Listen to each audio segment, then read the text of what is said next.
Hi hello friends, welcome back to my YouTube channel. ಎಲ್ಲರೂ ಹೇಗಿದ್ದೀರಾ? I hope ನೀವೆಲ್ಲರೂ ತುಂಬಾ ಚೆನ್ನಾಗಿದ್ದೀರಾ ಅನ್ಕೊಂಡು ನಾನು ಈ ವಿಡಿಯೋನ ಶುರು ಮಾಡ್ತಾ ಇದ್ದೀನಿ.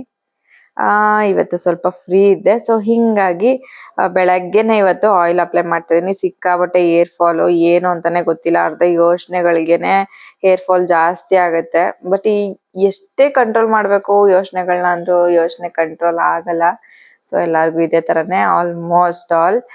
ಸೊ ಇವಾಗ ಬೆಳಗ್ಗೆನೆ ಸ್ವಲ್ಪ ಆಯಿಲ್ ಹಾಕಿ ಆಯಿಲ್ ಮಸಾಜ್ ಎಲ್ಲ ಮಾಡ್ಕೊಂಡು ಆಮೇಲಿಂದ ಫ್ರೆಶ್ ಅಪ್ ಆದ್ರೆ ಸರಿ ಹೋಗುತ್ತೆ ಅಂತ ಹೇಳಿ ಫಸ್ಟ್ ಆಯಿಲ್ ಎಲ್ಲ ಅಪ್ಲೈ ಮಾಡ್ತಿದ್ದೆ. ಅಂಡ್ ಅಚ್ಚುಗೂ ಕೂಡ ಕೇಳ್ದೆ, ಅವನು ಬೆಳಗ್ಗೆನೆ ಎದ್ದು ಓದ್ಕೊಳ್ತಾ ಇದ್ದ ಸಿನ್ಸಿಯರ್ ಆಗಿ. ಸೊ ಹಂಗಾಗಿ ಅವನು ಇಲ್ಲ ನಾನು ಹೇರ್ ಕಟ್ ಮಾಡಿಸ್ಬೇಕು ಅಂತ ಹೇಳ್ಬಿಟ್ಟು ಹೇಳ್ದ. ಅವನೇನೋ ಇವಾಗ ಇನ್ನ ಸ್ಕೂಲ್ ರಜಾ ಹೆಂಗಿದ್ರು ಕ್ರಿಸ್ಮಸ್ ಹಾಲಿಡೇ ಅವರಿಗೆ 1 ವೀಕ್ ಅಷ್ಟು ದಿನ ರಜಾ ಕೊಟ್ಟಿದ್ದಾರೆ. ಇನ್ನ 25th ಇಂದ 2ನೇ ತಾರೀಕಿಗೆ ರಿಓಪನ್ ಆಗುತ್ತೆ ಸ್ಕೂಲು, ಜಾನ್ 2. ಸೊ ಹಿಂಗಾಗಿ ಅವನು ಹೇರ್ ಸ್ಟೈಲ್ ಎಲ್ಲ ಒಂದ್ ಸ್ವಲ್ಪ ಡಿಫ್ರೆಂಟ್ ಆಗಿ ಮಾಡಿಸ್ಬೇಕು ಅಂತೆಲ್ಲ ಹೇಳ್ತಾ ಇದ್ದ. ನಾನು ಇವಾಗ ಆಯಿಲ್ ಎಲ್ಲ ಅಪ್ಲೈ ಮಾಡಿದ್ದಾಯ್ತು. ಇವಾಗ ಬೆಳಗ್ಗೆನೆ ನೋಡ್ಬೋದು ಲ್ಯಾಪ್ಟಾಪ್ ಇಟ್ಕೊಂಡು ಓದ್ತಾ ಕೂತಿದ್ದಾನೆ. ಸೊ ಇನ್ನ ನಮ್ಮನೆಯವರು ಮಲಗಿದ್ರು. ಇನ್ನ ಸ್ವಲ್ಪ ಕಾಫಿ ಎಲ್ಲ ಕುಡ್ದು ಆಮೇಲೆ ಮಿಕ್ಕಿದ ಕೆಲಸ ಮಾಡೋಣ ಅಂತ ಹೇಳಿ ಅನ್ಕೊಂಡೆ. ಅಷ್ಟ್ರೊಳಗಡೆ ಇವ್ರುನು ಹೋಗಿ ಎಲ್ಲ ಹೇರ್ ಕಟ್ ಎಲ್ಲ ಮಾಡಿಸ್ಕೊಂಡ್ ಬಂದ್ರು. ಇವ್ರು ನೋಡಿ ಯಾವ ಸ್ಟೈಲ್ ಅಲ್ಲಿ ಹೇರ್ ಕಟ್ ನ ಮಾಡ್ಸಿದಾನೆ ಅಂತ, ಝೆಡ್ ತರ. ನಾನು ಅದಕ್ಕೆ ನೆಕ್ಸ್ಟ್ ವಿರಾಟ್ ಕೊಹ್ಲಿ ಫೇವ್ರೇಟ್ ಅಲ್ವಾ, ಅವನ್ಗೆ ವಿ ಅಂತ ಹಾಕ್ಸು ಇಲ್ಲ ಪಿ ಹಾಕ್ಸು ಅಂತ ಹೇಳಿ ಹೇಳ್ತಾ ಇದ್ದೆ. ಸೊ ಹಿಂಗೆ ಹಾಗೆ ಬರ್ತಾ ಇವ್ರು ಮಶ್ರೂಮ್ ನ ತಗೊಂಡ್ಬಂದ್ರು. ಮಶ್ರೂಮ್ ಅಲ್ಲಿ 1-2 ತರ ಏನಾದ್ರು ರೆಸಿಪೀಸ್ ನ ಮಾಡೋಣ ಅಂತ ಹೇಳಿ ಅನ್ಕೊಂಡೆ. ಬಟ್ ಒಂದೇ ದಿನ ಬೇಡ, ನೆಕ್ಸ್ಟ್ ಡೇಗೆ ಸ್ವಲ್ಪ ಎತ್ತಿಡೋಣ ಅಂತ ಹೇಳಿ ಮಶ್ರೂಮ್ ಸ್ವಲ್ಪ ಎತ್ತಿಟ್ಟು ಇನ್ನೊಂದ್ ಸ್ವಲ್ಪ ಮಶ್ರೂಮ್ ನ ನಾನು ಬಿರಿಯಾನಿ ಮಾಡೋಣ ಅಂತ ಹೇಳಿ ಮಾಡ್ತಾ ಇದ್ದೆ. ಇಲ್ಲಿ ಮೆಂತ್ಯ ಸೊಪ್ಪು ನೆನ್ನೆ ದಿನ ತಂದಿರೋಂಥದ್ದು ಇತ್ತಲ್ಲ, ಸೊ ಅದನ್ನೆಲ್ಲ ಬಳಸ್ಕೊಂಡು ಒಂದ್ ಲೈಟ್ ಆಗಿ ಸಿಂಪಲ್ ಆಗಿ ಜಾಸ್ತಿ ಮಸಾಲೆ ಏನು ಇಲ್ದಂತೆ ಮೈಲ್ಡ್ ಆಗಿರುವಂತಹ ಮಸಾಲೆನ ಹಾಕಿ ಬಿರಿಯಾನಿ ಮಾಡೋಣ ಅಂತ ಹೇಳಿ, ಅಂದ್ರೆ ಮಶ್ರೂಮ್ ಬಿರಿಯಾನಿ ಮಾಡೋಣ ಅಂತ ಹೇಳಿ ಮಾಡ್ತಾ ಇದ್ದೆ. ಇಲ್ಲಿ ಮೆಂತ್ಯ ಸೊಪ್ಪನ್ನ ಹುರ್ಕೊಂಡಿಲ್ಲ, ಡೈರೆಕ್ಟ್ ಜಾರ್ಗೆ ಹಾಕೊಂಡು ರುಬ್ಕೊಳ್ತಾ ಇದ್ದೀನಿ. ಈಗ ಒಂದ್ ಕುಕ್ಕರ್ಗೆ ನಾನು ಸ್ವಲ್ಪ ಆಯಿಲ್ ನ ಸೇರಿಸ್ಕೊಂಡು ಅದಕ್ಕೆ ಇವಾಗ ಸ್ಪೈಸಸ್ ಏನಿದೆ, ಹೋಲ್ ಸ್ಪೈಸಸ್, ಚಕ್ಕೆ, ಲವಂಗ, ಮರಾಠಿ ಮೊಗ್ಗು, ಏಲಕ್ಕಿ, ಪಲಾವ್ ಎಲೆ, ಸೋಂಕಾಳು ಎಲ್ಲ ಬರುತ್ತಲ್ಲ ಅದನ್ನೆಲ್ಲ ಸೇರಿಸಿ, ಆಮೇಲೆ ಇದಕ್ಕೆ ತುಪ್ಪ ಬೇಕು ಅಂದ್ರೆ ನೀವು ತುಪ್ಪ ಕೂಡ ಒಂದ್ ಸ್ವಲ್ಪ ಬೇಕು ಅಂದ್ರೆ ನೀವು ಹಾಕ್ಬೋದು, ಇಲ್ಲ ಅಂದ್ರೆ ಸ್ಕಿಪ್ ಮಾಡ್ಬೋದು. ನಾನಿಲ್ಲಿ ಒಂದ್ ಸ್ವಲ್ಪ ಹಾಕೊಳ್ತಾ ಇದ್ದೀನಿ, ಜಾಸ್ತಿ ಏನು ಹಾಕ್ತಾ ಇಲ್ಲ. ಇದಿಷ್ಟನ್ನು ಹಾಕಿ ನೆಕ್ಸ್ಟ್ ಒಂದ್ ಈರುಳ್ಳಿನ ನಾನು ಉದ್ದುದಕ್ಕೆ ಕಟ್ ಮಾಡಿ ಇಟ್ಕೊಂಡಿದೀನಿ. ಅದನ್ನ ತುಂಬಾ ಚೆನ್ನಾಗಾಗುತ್ತೆ ಮಾತ್ರ ಈ ಬಿರಿಯಾನಿ. ಯಾರು ವೆಜ್ ತಿಂತೀರಾ ಅಂದ್ರೆ ವೆಜ್ ಇದೀರಾ ಅವ್ರಿಗೆ ಈ ರೆಸಿಪಿ ಮಾತ್ರ ಬೆಸ್ಟ್. ಮಶ್ರೂಮು, ಪನ್ನೀರು, ಬೇಬಿಕಾರ್ನ್ ಈ ತರನೇ ಆದ್ರೆ ತುಂಬಾ ಚೆನ್ನಾಗ್ ಅನ್ಸುತ್ತೆ. ಮಶ್ರೂಮ್ ಅಲ್ಲಿ ಹೆಂಗೆ ಏನೇ ಮಾಡಿದ್ರು ರುಚಿ ಚೆನ್ನಾಗ್ ಬರುತ್ತೆ. ಅದ್ರಲ್ಲೂ ನೀವು ನೋಡ್ತಿರಲ್ಲ ಊರ್ ಕಡೆ ಎಲ್ಲ ಬಿಟ್ಟಿರುತ್ತಲ್ಲ ಅದನ್ನ ಚಿಕ್ಕ ಚಿಕ್ಕ ಅಣಬೆ ಅದನ್ನೆಲ್ಲ ಏನೇನೋ ಅಂತಾರೆ, ನನ್ಗೆ ಹೇಳಕ್ ಬರಲ್ಲ. ಸೊ ಆ ತರ ಅಣಬೆಗಳೆಲ್ಲ ಸಿಕ್ಕಾಬಟ್ಟೆ ರುಚಿ ಕೊಡುತ್ತೆ, ಮತ್ತೆ ಟೇಸ್ಟ್ ಅಂತೂ ಸಕ್ಕತ್ತಾಗಿರುತ್ತೆ. ಅದ್ರಲ್ಲೂ ಸಿಡ್ಲು ಎಲ್ಲ ಬರೋ ಟೈಮಲ್ಲಿ ಅಣಬೆ ಎಲ್ಲ ಎದಳುತ್ತೆ ಅಂತೆಲ್ಲ ಹೇಳೋರು. ಈಗ ಒಂಥರ ಚೆನ್ನಾಗಿರೋದು ಕಾಫಿ ತೋಟದ ಕೆಳಗಡೆ, ಅಂದ್ರೆ ಕಾಫಿ ಗಿಡದ ಕೆಳಗಡೆ ಎಷ್ಟೊಂದ್ ಮಶ್ರೂಮ್ಸ್ ಎಲ್ಲ ಬಿಟ್ಟಿರೋದು. ಅಂದ್ರೆ ಅದನ್ನೆಲ್ಲ ಕಿತ್ಕೊಂಡ್ಬಂದು ಕ್ಲೀನ್ ಮಾಡಿ ಒಂದಷ್ಟಿದ್ರೆ ಒಂದ್ ಸ್ವಲ್ಪ ಆಗೋದು ಮಾತ್ರ ರುಚಿ ಮಾತ್ರ ಸಖತ್ತಾಗುತ್ತೆ. ಇಲ್ಲೇನ್ ತಿಂತೀರಾ, ನಾವು ಊರ್ ಕಡೆ ತಿಂತೀವಲ್ಲ ಅದು ಮಶ್ರೂಮು ಬೆಸ್ಟ್ ಅಂತ ಹೇಳ್ಬೋದು. ಈಗ ನಾನು ಇಲ್ಲಿ ಒಂದು ಈರುಳ್ಳಿನ ಈ ರೀತಿ ಉದ್ದುದಕ್ಕೆ ಕಟ್ ಮಾಡ್ಬಿಟ್ಟು ಸೇರ್ಸಿದೀನಿ. ಈರುಳ್ಳಿ ಒಂಚೂರು ಜಾಸ್ತಿ ಹಾಕೊಂಡ್ರೆ ಇನ್ನು ಚೆನ್ನಾಗಾಗುತ್ತೆ ಬಿರಿಯಾನಿಗೆಲ್ಲ. ಸೊ ಹಂಗಾಗಿ ಒಂದ್ ಈರುಳ್ಳಿ ಮೀಡಿಯಂ ಸೈಜ್ದು ಉದ್ದುದು ಕಟ್ ಮಾಡ್ಬಿಟ್ಟು ನಾನು ಹಾಕೊಳ್ತಾ ಇದೀನಿ. ಈಗ ಇದಕ್ಕೆ ಒಂದ್ ಸ್ಪೂನ್ ಅಷ್ಟೇನೆ ಶುಂಠಿ ಬೆಳ್ಳುಳ್ಳಿ ಪೇಸ್ಟ್ ನ ಹಾಕೊಳ್ತೀನಿ. ಇದು ಫ್ಲೇವರ್ಗೆ ತುಂಬಾ ಚೆನ್ನಾಗೂ ಆಗುತ್ತೆ. ಮಾತ್ರ ಏನೇ ಒಂದು ಬಿರಿಯಾನಿಗಳು ಮಾಡ್ಬೇಕು ಅಂದ್ರೆ ಶುಂಠಿ ಬೆಳ್ಳುಳ್ಳಿ ಪೇಸ್ಟ್ ಹಾಕಿದ್ರೇನೆ ತುಂಬಾ ಚೆನ್ನಾಗಾಗೋದು. ಈಗ ಆಯಿಲ್ ಅಲ್ಲಿ ಚೆನ್ನಾಗಿ ಫ್ರೈ ಮಾಡ್ಕೊಂಡು ಇದಕ್ಕೆ ನಾನು ಒಂದು ಮೀಡಿಯಂ ಸೈಜ್ ಟೊಮೊಟೊನ ಉದ್ದುದಕ್ಕೆ ಕಟ್ ಮಾಡಿ ಇಟ್ಕೊಂಡು ಅದನ್ನ ಹಾಕೊಳ್ತಾ ಇದೀನಿ. ಇದು ಟೊಮೊಟೊ ಇವಾಗ ಚೆನ್ನಾಗಿ ಫ್ರೈ ಆಗ್ಬೇಕು. ಇದಕ್ಕೆ ಒಂಚೂರು ಉಪ್ಪು ಹಾಕೊಂಡ್ಬಿಟ್ಟು ಚೆನ್ನಾಗಿ ಫ್ರೈ ಮಾಡ್ಕೊಳ್ಳಿ. ಆಯಿಲ್ ಅಲ್ಲೇ ಚೆನ್ನಾಗಿ ಫ್ರೈ ಆಗ್ಬೇಕಂದ್ರೆ ಟೊಮೊಟೊ ಸಾಫ್ಟ್ ಆಗೋ ರೀತಿ ಫ್ರೈ ಮಾಡಿ. ಆಮೇಲೆ ಇದಕ್ಕೆ ಈ ರೀತಿ ಕಟ್ ಮಾಡಿರುವಂತಹ ಮಶ್ರೂಮ್ನ ತುಂಬಾ ಸಣ್ಣಗೇನು ಕಟ್ ಮಾಡ್ಕೊಳಕ್ ಹೋಗ್ಬೇಡಿ, ಒಂದ್ ಮೀಡಿಯಂ ಸೈಜ್ಗೆ ಕಟ್ ಮಾಡಿದ್ರೆ ಆಯ್ತು. ನಾನು ಇಲ್ಲಿ ಒಂದ್ ಸ್ವಲ್ಪ ಸ್ಲೈಸ್ ಆಗಿ ಕಟ್ ಮಾಡಿದೀನಿ, ಯಾಕೆಂದ್ರೆ ಅಚ್ಚುಗೆ ಬಾಯಿಗೆ ಸಿಕ್ಕಿದ್ರೆ ಅವ್ನಿಗೆ ಅಷ್ಟೊಂದು ಇಷ್ಟ ಆಗಲ್ಲ. ಸೊ ಹಂಗಾಗಿ ಏನೋ ಮಶ್ರೂಮ್ ಅಂದ್ರೆ ಅವನು ಅಷ್ಟೊಂದು ಏನು ಇಷ್ಟ ಪಡಲ್ಲ. ಊರ್ ಕಡೆ ಇರೋ ಮಶ್ರೂಮ್ ಆದ್ರೆ ಅವನೇ ತಗೊಂಬಂದು ಎಲ್ಲ ಕ್ಲೀನ್ ಮಾಡಿ ಒಂಚೂರು ಉಪ್ಪು ಖಾರ ಮತ್ತೆ ಒಂಚೂರು ಅರ್ಶಿನ ಸಾಲ್ಟ್ ಇಷ್ಟೇ ಅಷ್ಟೇ ಪೆಪ್ಪರ್ ಇಷ್ಟನ್ನು ಹಾಕ್ಬಿಟ್ಟು ಫ್ರೈ ಮಾಡ್ಬಿಟ್ಟು ತಿಂತಾರೆ. ಅದನ್ನೇ ಒಂಥರ ಚೆನ್ನಾಗ್ ಅನ್ಸುತ್ತೆ. ಇದ್ರಲ್ಲಿ ನೀರ್ ಬಿಟ್ಕೊಳ್ಳುತ್ತೆ. ಹಾಗೆ ಇಲ್ಲಿ ನಾನು ಮಸಾಲೆ ಅಂದ್ರೆ ಮೆಂತ್ಯ ಸೊಪ್ಪನ್ನ ರುಬ್ಕೊಂಡಿದ್ನಲ್ಲ ಅದನ್ನ ಸೇರಿಸ್ಕೊತಾ ಇದೀನಿ ಅಷ್ಟೇನೆ. ಇದನ್ನ ಡೈರೆಕ್ಟ್ ಆಗಿ ನಾನು ರುಬ್ಕೊಂಡಿರೋದ್ರಿಂದ ಅಂದ್ರೆ ಮೆಂತ್ಯ ಸೊಪ್ಪನ್ನ ಹುರ್ಕೊಳ್ದೇನೆ ಇದ್ರಲ್ಲೇ ಆಯಿಲ್ ಅಲ್ಲೇ ಸ್ವಲ್ಪ ಹೊತ್ತು ಬೇಯಕ್ಕೆ ಅಂತ ಹೇಳಿ ಬಿಡ್ತೀನಿ. ಕಲರ್ ನೋಡ್ತಿದ್ರೆ ಗೊತ್ತಾಗ್ಬೋದು ನಿಮ್ಗೆ ಎಷ್ಟು ಚೆನ್ನಾಗಿದೆ ಅಂತ ಹೇಳಿ.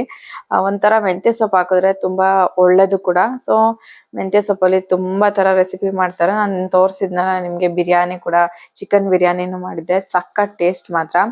ಇದಕ್ಕೆ ಮಸಾಲೆಗಳನ್ನ ನಾನು ಹಾಕೊಳ್ತಾ ಇದೀನಿ. ಖಾರದ ಪುಡಿ 1 ಸ್ಪೂನು, ಧನಿಯಾದ ಪುಡಿ 1 ಸ್ಪೂನು, ಹಾಗೆ ಒಂದೇ 1 ಸ್ಪೂನು ಗರಂ ಮಸಾಲೆ ಇಷ್ಟನ್ನು ಸೇರಿಸ್ಕೊಂಡು ಚೆನ್ನಾಗಿ ಫ್ರೈ ಮಾಡ್ಕೊಳ್ಬೇಕು. ಹಾಗೇನೆ ಆಯಿಲ್ ಅಲ್ಲೇ ಹುರ್ಕೊಳ್ಳಿ. ಅಂದ್ರೆ ಸೊಪ್ಪು ರುಬ್ಬಿರೋ ಅಂತದೆಲ್ಲ ಒಂದ್ ಸ್ವಲ್ಪ ಲೈಟ್ ಆಗಿ ಕಲರ್ ಚೇಂಜ್ ಆಗ್ತಾ ಬರುತ್ತೆ. ಇದಕ್ಕೆ ಲಾಸ್ಟಿಗೆ ಅಕ್ಕಿನ ವಾಶ್ ಮಾಡಿಟ್ಟಿರೋಂತಹ ರೈಸ್ನ ಹಾಕೊಂಡು ನೀರ್ ಎಷ್ಟು ಬೇಕೋ ಅಷ್ಟು ಹಾಕೊಂಡು ಸಾಲ್ಟ್ ಹಾಕಿ ಮಿಕ್ಸ್ ಮಾಡಿ ಲಿಡ್ ಕ್ಲೋಸ್ ಮಾಡಿದ್ರೆ, ಲಿಡ್ ಕ್ಲೋಸ್ ಮಾಡಿ 1-2 ವಿಶಲ್ ತಗೊಂಡ್ರೆ ಬಿರಿಯಾನಿ ರೆಡಿ ಆಗುತ್ತೆ. ಸಿಕ್ಕಾಪಟ್ಟೆ ಸಖತ್ತಾಗಿ ಟೇಸ್ಟಿ ಆಗಿರುವಂತಹ ಒಂದು ಸಿಂಪಲ್ ಆಗಿ ಅಂಡ್ ಕ್ವಿಕ್ ಆಗಿ ಆಗುವಂತಹ ಒಂದು ಬಿರಿಯಾನಿ. ಅರ್ಜೆಂಟಿಗೆ ಲಂಚ್ ಬಾಕ್ಸ್ಗೆ, ಇಲ್ಲಾಂದ್ರೆ ಬೆಳಗ್ಗೆ ಹೊತ್ತು ಬ್ರೇಕ್ಫಾಸ್ಟ್ಗೆ ಯಾವ್ದಕ್ ಬೇಕಾದ್ರೂ ತಗೊಂಡ್ ಹೋಗ್ಬೋದು. ತುಂಬಾ ಚೆನ್ನಾಗುತ್ತೆ ಬಿರಿಯಾನಿ. ಇದ್ರ ಜೊತೆಗೆ ಚಿಕನ್ ಗ್ರೇವಿ ಕೂಡ ಕಾಂಬಿನೇಷನ್ ಚೆನ್ನಾಗಿರುತ್ತೆ ಅಂಡ್ ಮಶ್ರೂಮ್ ಗ್ರೇವಿ ಕೂಡ ಚೆನ್ನಾಗಿರುತ್ತೆ. ಅದ್ರ ರೆಸಿಪಿನೂ ಶೇರ್ ಮಾಡ್ತೀನಿ ಈಗ. ಅದು ನೆಕ್ಸ್ಟ್ ಡೇ ಮಾಡಿರೋದು ಇದೇ ವಿಡಿಯೋದಲ್ಲಿ ಆಡ್ ಮಾಡ್ತಾ ಇದೀನಿ ನೋಡಿ. ಈ ರೀತಿಯಾಗಿ ಮಶ್ರೂಮ್ ಬಿರಿಯಾನಿ ರೆಡಿ ಆಗಿದೆ. ಹಾಗೆ ಇಲ್ಲಿ ನೋಡ್ತಾ ಇರ್ಬೋದು ನಮ್ಮ ಅಚ್ಚು ಹೇರ್ ಸ್ಟೈಲ್ ಎಷ್ಟು ಚೆನ್ನಾಗಿ ಕಾಣಿಸ್ತೆ ಅಂತ ಹೇಳಿ. ಆಚೆ ನಿಂತಿದ್ದಾಗ ಹಂಗೆ ಒಂದು ವಿಡಿಯೋ ಮಾಡಿದೆ ಝೆಡ್ ಶೇಪ್ ಅಲ್ಲಿ. ಅದು ಏನು ಈ ತರ ಮಾಡ್ಬೇಕಾದ್ರೆ ಸ್ವಲ್ಪ ನೋವಾಯ್ತು ಅಂತ ಹೇಳಿ ಹೇಳ್ತಾ ಇದ್ದ. ಸ್ಟೈಲ್ ಮಾಡಿಸ್ತೀಯಾ ಅಂತ ಹೇಳಿದ್ಮೇಲೆ ಈ ರೀತಿ ಎಲ್ಲ ಹಾಗೆ ಆಗುತ್ತೆ ಅಂತ ಹೇಳ್ಬಿಟ್ಟು ಹೇಳ್ತಾ ಇದ್ದೆ. ಅಂಡ್ ಇಲ್ಲಿ ನಾನು ಮಶ್ರೂಮ್ದು ಇದು ನೆಕ್ಸ್ಟ್ ಡೇ ನಾನು ಮಶ್ರೂಮ್ನ ಸ್ವಲ್ಪ ಎತ್ತಿಟ್ಟಿದ್ದೆ. ಅದನ್ನೆಲ್ಲ ಇವಾಗ ಸ್ವಲ್ಪ ಕ್ಲೀನ್ ಮಾಡ್ಬಿಟ್ಟು, ಕ್ಲೀನ್ ಅಂದ್ರೆ ಮೇಲೆ ಏನ್ ಸಿಪ್ಪೆ ಇರುತ್ತೆ ಅದನ್ನೆಲ್ಲ ತೆಗೆದ್ಬಿಟ್ಟೆ ಮಾಡ್ಬೇಕು. ಅವಾಗ ಚೆನ್ನಾಗಾಗುತ್ತೆ ಮಾತ್ರ. ಮತ್ತೆ ನೀಟಾಗಿ ವಾಶ್ ಮಾಡ್ಕೊಳ್ಳಿ, ಯಾಕೆಂದ್ರೆ ಕೆಮಿಕಲ್ ಹಾಕಿ ಎಲ್ಲ ಮಾಡಿರ್ತಾರಲ್ಲ. ಸೊ ಹಿಂಗಾಗಿ ಇದನ್ನೆಲ್ಲ ಇವಾಗ ನಾನು ವಾಶ್ ಮಾಡಿ ಕಟ್ ಮಾಡ್ಕೊಳ್ತೀನಿ. ಈಗ ಒಂದ್ ಕಡಾಯಿಗೆ ನಾನು ಸ್ವಲ್ಪ ಆಯಿಲ್ನ ಸೇರಿಸ್ಕೊಂಡು ಒಂದು ಈರುಳ್ಳಿನ ಉದ್ದುದಕ್ಕೆ ಕಟ್ ಮಾಡಿರುವಂತಹ ಈರುಳ್ಳಿನ ಹಾಕೊಳ್ತಾ ಇದೀನಿ. ಈ ಬಿರಿಯಾನಿಗೆ ಮಶ್ರೂಮ್ ಬಿರಿಯಾನಿಗೆ ಮಶ್ರೂಮ್ ಗ್ರೇವಿನೂ ಚೆನ್ನಾಗಿರುತ್ತೆ. ಹಾಗೆ ರೊಟ್ಟಿ ಅಂದ್ರೆ ದೋಸೆ ಜೊತೆಗೆ ಈ ಒಂದು ಮಶ್ರೂಮ್ ಗ್ರೇವಿ ಮಾತ್ರ ಸಿಕ್ಕಾಪಟ್ಟೆ ಚೆನ್ನಾಗಿರುತ್ತೆ. ನೀವು ಟ್ರೈ ಮಾಡ್ಬೋದು. ಹಾಗೆ ಇಲ್ಲಿ ಒಂದ್ ಈರುಳ್ಳಿ ಎಲ್ಲ ಹಾಕೊಂಡು ಚೆನ್ನಾಗಿ ಫ್ರೈ ಮಾಡ್ಕೋಬೇಕು. ಕರ್ಬೇವಿನ ಸೊಪ್ಪು ಜೊತೆಗೆ ಹಾಕೋತಾ ಇದೀನಿ. ಇದು ಆಪ್ಷನಲ್, ನಿಮಗೆ ಬೇಕಾದ್ರೆ ಹಾಕೋಬಹುದು. ಫ್ಲೇವರ್ ತುಂಬಾ ಚೆನ್ನಾಗಿರುತ್ತೆ ಅಂತ ಹೇಳಿ ಸೇರಿಸ್ತಾ ಇದೀನಿ. ತುಂಬಾ ಚೆನ್ನಾಗಾಗುತ್ತೆ ಮಾತ್ರ. ಟ್ರೈ ಮಾಡಿ ಈ ಒಂದು ಮಶ್ರೂಮ್ ಗ್ರೇವಿನ, ಚೆನ್ನಾಗಿರುತ್ತೆ. ಇದು ಗೀ ರೈಸಿಗಂತೂ ಇನ್ನೂ ಸಖತ್ತಾಗುತ್ತೆ. ಏನಾದ್ರು ರೈಸ್ ಐಟಮ್ ಇರುತ್ತೆ ಗೊತ್ತಾ, ಅದ್ರ ಜೊತೆಗೆ ಸಖತ್ ಚೆನ್ನಾಗಾಗುತ್ತೆ. ನಾನು ಖಾರವಾಗಿ ಮಾಡಿದ್ದೆ. ಈ ಚಳಿಗೂ ಈ ಮಳೆಗೂ ಸ್ವಲ್ಪ ಖಾರವಾಗಿದ್ರೇನೆ ಏನಾದ್ರು ಒಂದ್ ಖಾರವಾಗಿ ತಿನ್ಬೇಕು ಅನ್ನೋ ತರ ಫೀಲ್ ಆಗ್ತಾ ಇರುತ್ತೆ. ಯಾರಿಗ ಈ ತರ ಎಲ್ಲ ಅನ್ಸುತ್ತೆ ಅಂತ ಹೇಳಿ. ಎಲ್ಲರಿಗೂ ಆಲ್ಮೋಸ್ಟ್ ಅನ್ಸುತ್ತೆ ಅಂತ ನನ್ನ ಅನಿಸಿಕೆ. ನನಗೆ ಅಂತ ಅನ್ಸುತ್ತೆ ಈ ಚಳಿಗೆ ಏನಾದ್ರು ಖಾರವಾಗಿ ಸ್ನಾಕ್ಸ್ ತಿನ್ಬೇಕು ಅನ್ನೋ ತರ ಫೀಲ್ ಆಗ್ತಾ ಇರುತ್ತೆ. ಆಲ್ಮೋಸ್ಟ್ ಎಲ್ಲರಿಗೂ ಇದೇ ತರ ಆಗ್ಬೋದು ಅನ್ಕೊಳ್ತೀನಿ. ಹಾಗೆ ಇದಕ್ಕೆ ಒಂದು ಮೀಡಿಯಂ ಸೈಜು ಟೊಮೊಟೊನ ಹಾಕೊಳ್ತಾ ಇದೀನಿ. ಹಾಗೆ ಟೊಮೊಟೊ ಬೇಯಕ್ಕೆ ಒಂಚೂರು ಸಾಲ್ಟ್ನ ಸೇರಿಸ್ಕೊತಾ ಇದೀನಿ. ಸಾಲ್ಟ್ನ ಹಾಕೊಂಡು ಚೆನ್ನಾಗಿ ಇವಾಗ ಫ್ರೈ ಮಾಡ್ಕೋಬೇಕು. ಈ ರೀತಿಯಾಗಿ ಚೆನ್ನಾಗಿ ಟೊಮೊಟೊ ಸಾಫ್ಟ್ ಆಗೋ ರೀತಿ ಫ್ರೈ ಮಾಡ್ಕೊಳ್ಳಿ. ಆಯಿಲಲ್ಲೇ ಹಾಗೆ ಫ್ರೈ ಆಗಬೇಕು. ಹಾಗೆ ಇದಕ್ಕೆ 1 ಸ್ಪೂನ್ ಅಷ್ಟು ಶುಂಠಿ ಬೆಳ್ಳುಳ್ಳಿ ಪೇಸ್ಟ್ನು ಹಾಕೊಂಡಿದ್ದೀನಿ. ಇದನ್ನ ಬೇಕಂದ್ರೆ ಹಾಕೋಬಹುದು. ಅಂದ್ರೆ ಫ್ಲೇವರ್ ಇರುತ್ತೆ, ಚೆನ್ನಾಗಿರುತ್ತೆ. ಈ ಒಂದು ಎಗ್ ರೆಸಿಪಿ, ಚಿಕನ್, ಮಟನ್ ಹಾಗೆ ಮಶ್ರೂಮ್ ಇದಕ್ಕೆಲ್ಲ ಚೆನ್ನಾಗ್ ಅನ್ಸುತ್ತೆ. ಸೊ ಹಂಗಾಗಿ ಹಾಕೊಂಡೆ. ಇದು ಮಶ್ರೂಮ್ನ ನೋಡಿ ಈ ರೀತಿಯಾಗಿ ಕಟ್ ಮಾಡ್ಬಿಟ್ಟು ಒಂದ್ ಸ್ವಲ್ಪ ಸಾಲ್ಟ್ ಅರ್ಶಿನ ಹಾಕಿ ಚೆನ್ನಾಗಿ ಮಿಕ್ಸ್ ಮಾಡ್ಕೊಳ್ಬೇಕು. ಈ ರೀತಿ ಅದ್ರಲ್ಲೇ ನೀರ್ ಬಿಡುತ್ತೆ, ತುಂಬಾ ನೀರ್ ಬಿಡುತ್ತೆ. ಸೊ ನೋಡ್ಕೊಂಡು ನೀರೇ ಅವಶ್ಯಕತೆ ಇರಲ್ಲ ಇದಕ್ಕೆ, ನೋಡ್ಕೊಂಡು ಸೇರಿಸ್ಕೊಳ್ಳಿ. ಮಸಾಲೆ ಹಾಕೋಬೇಕಾದ್ರೆ ಮಾತ್ರ ಬೇಕಾಗ್ಬೋದು, ಅಷ್ಟೇ ಬಿಟ್ರೆ ಬೇರೆ ಏನಕ್ಕೂ ಮತ್ತೆ ಬೇಕಾಗಲ್ಲ. ಇದ್ರಲ್ಲಿ ನೀರ್ ತುಂಬಾ ಇರುತ್ತೆ, ನೀರಿನ ಅಂಶ. ಅದಕ್ಕೆ ಮಶ್ರೂಮ್ ಇದೆಲ್ಲ ಪ್ರೋಟೀನ್ ಅಂತಾರಲ್ಲ. ಸೊ ಹಿಂಗೆ ಈಗ ಅಷ್ಟರಲ್ಲಿ ಅದು ಬೇಯೋ ಅಷ್ಟರಲ್ಲಿ ನಾನು ಮಸಾಲೆಗೆ ಒಂದ್ ಸ್ವಲ್ಪ ರೆಡಿ ಮಾಡ್ಕೊಳ್ತೀನಿ. ಇಲ್ಲಿ ಸಿಂಪಲ್ ಆಗಿ ಒಂದ್ 4-5 ಐಟಮ್ ಅಷ್ಟೇನೆ, ಜಾಸ್ತಿ ಏನಿಲ್ಲ. ಇದಕ್ಕೆ ಒಂದು ದಪ್ಪ ಸೈಜು ಈರುಳ್ಳಿ, ಹಾಗೆ ಒಂದು ಮೀಡಿಯಂ ಸೈಜ್ ಟೊಮೊಟೊ, ಮತ್ತೆ ಒಂದ್ 10 ಬೆಳ್ಳುಳ್ಳಿನ ಹಾಕೊಂಡು ಸ್ವಲ್ಪ ಕೊತ್ತಂಬರಿ ಸೊಪ್ಪು, ಹಾಗೆ ಇದು ಬ್ಯಾಡ್ಗೆ ಮೆಣಸಿನ್ಕಾಯಿದು ಪೇಸ್ಟ್ ಮಾಡಿ ಇಟ್ಟಿದ್ನಲ್ಲ ಅದೊಂದ್ 2 ಸ್ಪೂನು, ಮತ್ತೆ 1 ಸ್ಪೂನ್ ಅಷ್ಟು ಚಿಲ್ಲಿ ಪೌಡರ್, 1 ಸ್ಪೂನ್ ಅಷ್ಟು ಧನಿಯಾ ಪೌಡರ್, ಇಷ್ಟನ್ನ ಹಾಕಿ ಚೆನ್ನಾಗಿ ರುಬ್ಕೊಳ್ಳೋಂಥದ್ದು. ಅಷ್ಟರೊಳಗಡೆ ಈಗ ನೋಡಿ ನೀರೆಲ್ಲ ಹೆಂಗ್ ಬಿಟ್ಟಿದೆ ಅಂತ ಹೇಳಿ. ಮಸಾಲೆ ಹಾಕಕ್ಕೂ ಮುಂಚೆ ನೀರ್ ನೋಡಿ ಹೆಂಗ್ ಬಿಟ್ಟಿದೆ ಅಂತ ಮಶ್ರೂಮ್ ಅಲ್ಲಿ. ಸೊ ಇದನ್ನ ಇವಾಗ ಮಸಾಲೆ ಏನು ರುಬ್ಕೊಂಡಿದ್ವಲ್ಲ ಅದನ್ನೆಲ್ಲ ಸೇರಿಸ್ಕೊಂಡು ಚೆನ್ನಾಗಿ ಮಿಕ್ಸ್ ಮಾಡ್ಕೊಳ್ಬೇಕೀಗ. ಈ ರೀತಿಯಾಗಿ ಮಶ್ರೂಮ್ ಗ್ರೇವಿ ರೆಡಿ ಆಗುತ್ತೆ. ನೀರೆಷ್ಟು ಬೇಕೋ ಅಷ್ಟು ನೋಡಿ ಹಾಕೊಂಡು ಉಪ್ಪು ಖಾರ ಏನಾದ್ರು ಕಮ್ಮಿ ಇದ್ರೆ ಖಾರ ಹಾಕಿ ಮಿಕ್ಸ್ ಮಾಡಿದ್ರೆ ದೋಸೆ ಜೊತೆಗೆ ನಾನು ಮಾಡಿದ್ದೆ, ಸಿಕ್ಕಾಪಟ್ಟೆ ಚೆನ್ನಾಗಾಗಿತ್ತು ಮಾತ್ರ. ನೀವು 2 ರೆಸಿಪಿನ ಟ್ರೈ ಮಾಡಿ ನನಗೆ ಕಮೆಂಟಲ್ಲಿ ತಿಳಿಸಿ. ಮತ್ತೆ ಈ ವಿಡಿಯೋ ಹೇಗಿತ್ತು ಅನ್ನೋದನ್ನ ತಿಳಿಸ್ಕೊಡಿ ನನಗೂ. ಇಷ್ಟ ಆಗಿದ್ರೆ ಲೈಕ್ ಶೇರ್ ಕಮೆಂಟ್ ಮಾಡೋದನ್ನು ಮರಿಬೇಡಿ. ಹಾಗೆ ಚಾನಲ್ನ ಸಬ್ಸ್ಕ್ರೈಬ್ ಮಾಡಿಕೊಂಡು ವಿಡಿಯೋನ ಪೂರ್ತಿಯಾಗಿ ನೋಡಿದ್ದಕ್ಕೆ thank you so much. Next ವಿಡಿಯೋದಲ್ಲಿ ಸಿಗ್ತೀನಿ. ಅಲ್ಲಿವರೆಗೂ ಟೇಕ್ ಕೇರ್. ಹಾಗೆ ಬಾಯ್ ಬಾಯ್.